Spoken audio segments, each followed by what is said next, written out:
नमस्ते जी। मेरा नाम विशाल है। आओ विशाल, मैं तुम्हारी ही राह देख रहा था। जी मुझे देर तो नहीं हुई? नहीं, वक्त के बहुत पाबंद लगते हो। आप बैठो। जी मैं बैठो भाई।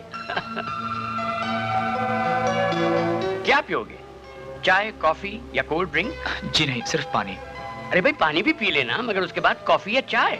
तकल्लुफ की कोई जरूरत नहीं है। जी चाय पी लूंगा। नंदू जी, पहले साहब के लिए पानी लाओ और उसके बाद शानदार गर्मा गर्म चाय। अच्छा जी। तो विशाल, मैंने तुम्हारी एप्लीकेशन पढ़ी। जो कुछ तुमने लिखा था बहुत गौर से पढ़ा।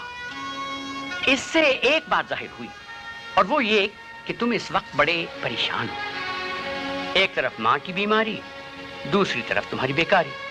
तो इस हालत में तुम्हें शादी का ख्याल कैसे आया? मतलब ये कि तुमने अखबार में इश्तिहार पढ़ा और मालूम हुआ कि एक अमीर घराने की एक लौती बेटी है, काफी बीमार रहती है, कुछ ही दिनों की मेहमान होगी, हैं? और उसके बाद उसकी सारी दौलत तुम्हारी होगी और तुम अपनी बाकी जिंदगी शान और शौकत और आराम से गुजारोगे, है ना? लेकिन इश्तिहार में पूरी तफसील नहीं लिखी गई। लड़की की बीमारी का नाम है कैंसर। क्या समझे? और फिर शादी की कुछ शर्तें हैं।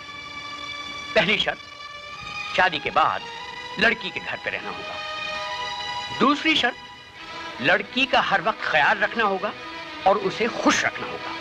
तीसरी शर्त, लड़की का कारोबार संभालना होगा, सिर्फ संभालना, और इस काम के लिए तुम्हें एक तनख्वाह मिलेगी।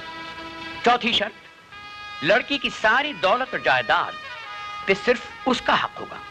वो जिस तरह चाहेगी उसे इस्तेमाल करेगी, किसी और का दखल नहीं। और उसकी जिंदगी के बाद ये सारी दौलत एक अनाथ आश्रम जाएगी, अगर उसने वसीयत ना की तो। पांचवी शर्त, वसीयत लड़की अपनी मर्जी से करेगी और सिर्फ खानदानी वकील के सामने। समझे?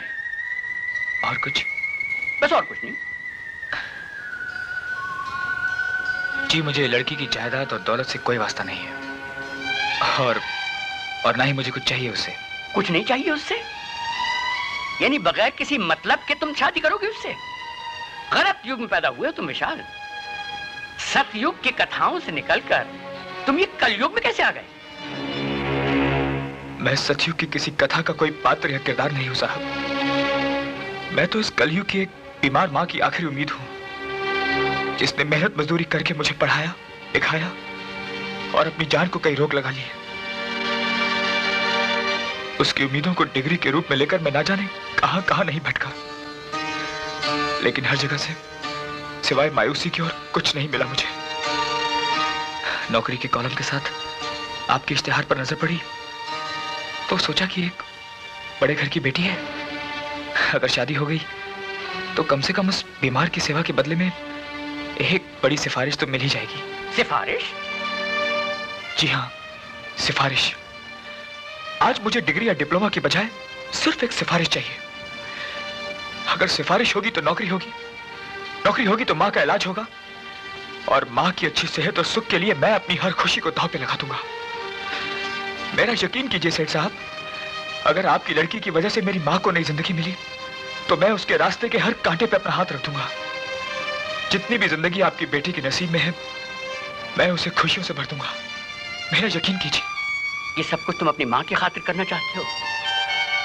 जी हाँ। खुशकिस्मत है वो माँ जिसने इस युग में भी सतयुग के बेटे को जन्म दिया। आप बैठो। जी जी आप। हाँ भाई, रख दो। अच्छा नंदू, मिसेस पिंटो से कहो कि बेबी मधु को ले आए।